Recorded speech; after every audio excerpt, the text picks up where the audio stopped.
نوح علیہ السلام کا بیٹا کہتے ہیں جب حضرت نوح علیہ السلام اپنی قوم کی نافرمانی سے عاجز آ گئے تو اللہ تعالیٰ نے کہا کہ میں عنقریب زمین پر ایک زبردست سیلاب نازل کرنے والا ہوں، تو اپنے اور اہل و عیال کے لیے ایک کشتی بنا لے۔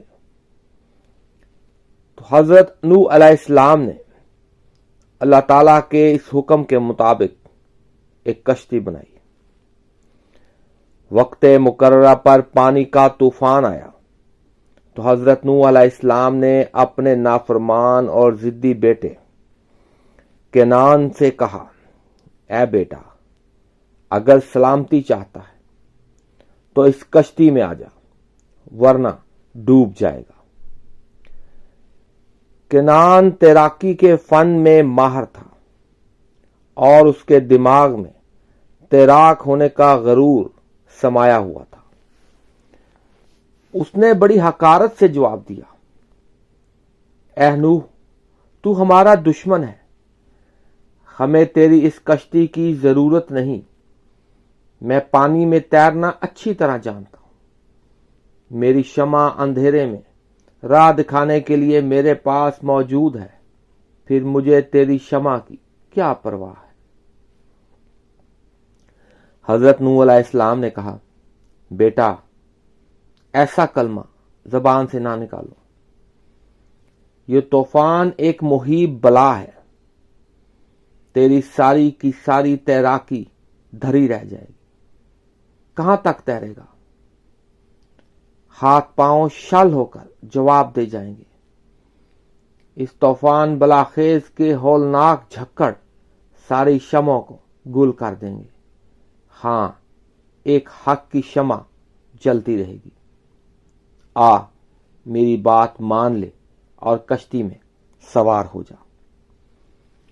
کنعان نے کہکا لگا کر کہا، اے نوح، اے بے خبر، خبردار، ایسا مت کہیو، اس طوفان میں بڑے سے بڑا پہاڑ بھی گھاس کے ایک حقیر تنکے کی طرح ہے، اور خدا کے دوستوں کے سوا کسی کو اس بلائے عظیم سے نجات نہ دے گا۔ میری نصیحت مان، ضد اور غرور چھوڑ دے،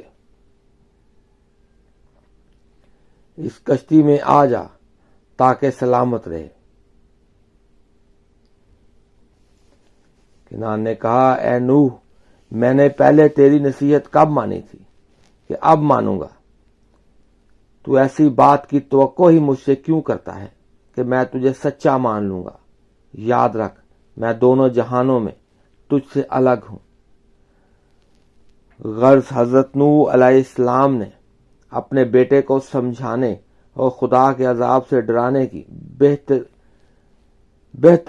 بتھیری کوشش کی، لیکن اس بدبخت نے ایک نہ سنی۔ ابھی یہ بحث و تکرار جاری تھی کہ ایک سر بفلک اور تیز و تند موج آئی اور کنعان کے پر خچے اڑاتی ہوئی نکل گئی۔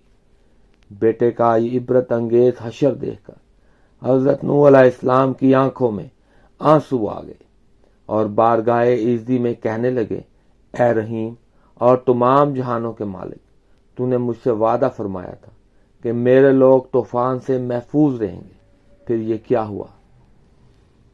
حق تعالیٰ نے ارشاد فرمایا، اے نوح، جسے ہم نے غرق کیا وہ تیرے لوگوں میں سے نہ تھا، تجھے خود نیلے اور سفید کی پہچان نہ رہی۔ دیکھ، جب تیرے دانت میں کیڑا لگ جائے تب تو اس دانت کو اکھڑوا دے، بے شک وہ دانت تیرے ہی جسم کا حصہ ہے، لیکن جب وہ تکلیف دیتا ہے تو اس سے بیزار ہو جاتا ہے اور سوچتا ہے کہ اس کو نکال ڈالنا ہی بہتر ہے، ورنہ باقی دانت بھی بیکار ہو جائیں گے۔ یہ سن کر نوح علیہ السلام نے بارگاہ عزتی میں سجدہ کیا اور کہنے لگے، اے پروردگار، میں پناہ مانگتا ہوں اور تیری ذات کے سوا غیر سے بیزار ہوں، پس مجھے معاف کر دے۔ ارشاد ہوا، اے نوح، وہ سب نافرمان جو اس طوفان میں غرق ہوئے، اگر تو چاہے تو ان سب کو ایک آن میں دوبارہ پیدا کر دوں۔ ایک کنعان کے لیے میں تجھے آزردہ نہ کروں گا، لیکن پھر کہتا ہوں کہ وہ تیری تربت سے نہیں۔ یہ کلام سنتے ہی نوح نے عرض کیا، اے میرے رب، میں ایسا نہیں چاہتا، میں تو ہر کام میں راضی ہوں، اگر تجھے منظور ہو تو مجھے بھی غرق کر دے، میں راضی برضا رہوں گا، اگر تو مجھے ہلاک کرے گا تو وہ موت ہی میری زندگی بن جائے گی، میں تیری ذات کے سوا کسی پر نظر نہ رکھوں گا۔